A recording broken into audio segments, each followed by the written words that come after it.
Another question over here. Dr. Lennox, St. Augustine said that reason is the enemy of faith. And I would like to ask you a question with regards to original sin. Why would you choose to worship a creator God who forbade man to actually eat from the tree of knowledge, one which you have obviously eaten from because you are a rather knowledgeable man? Why would you choose to worship this sort of deity who would have kept you dumb? That's a very good question. I'll tell you why it's a good question. I notice it was asked originally by a snake.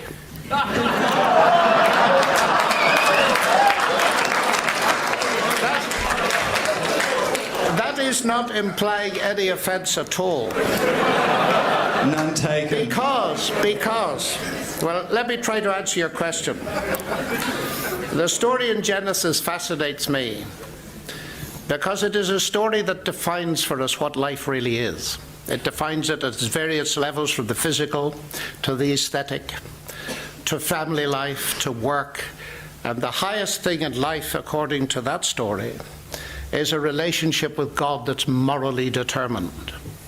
And the issue was whether human beings could trust God or not. So there were two trees, as you know. The scene shows us the basic minima necessary for a moral being. Something forbidden, but freedom to take it. Now, what was the issue? The enemy said, has God really said you shan't eat of all the trees of the garden? Nonsense. And then he pointed out what you've pointed out to me.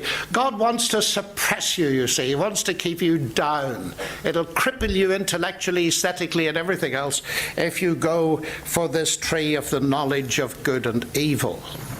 And so they did, and they ate the tree of the knowledge of good and evil.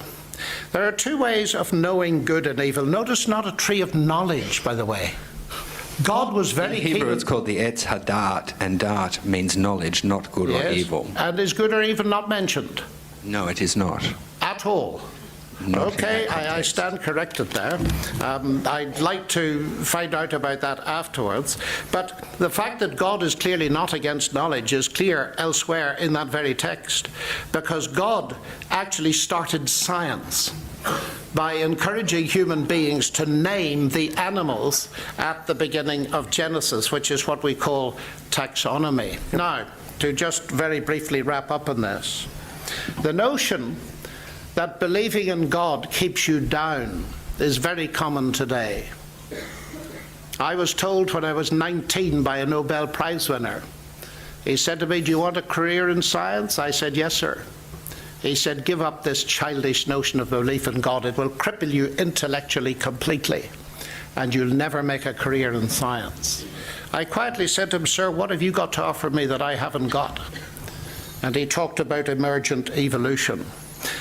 The answer to your question, though, is this.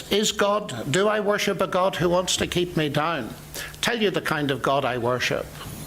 I worship the kind of God who made me in his image and coded himself into humanity, came into our world to provide a basis through his death and resurrection that I could become something that I was not by creation, and that is a son of God. And the basic message of the Christian faith is a magnificent one, that God is prepared to give the individual who trusts Christ his very life, and that person rises in that sense and is given all the potential of God to be able to enjoy his friendship. The capacity of enjoying friendship with God is the biggest thing in my life, and it will be the biggest thing eternally. The notion that God is trying to keep us down is actually the original lie.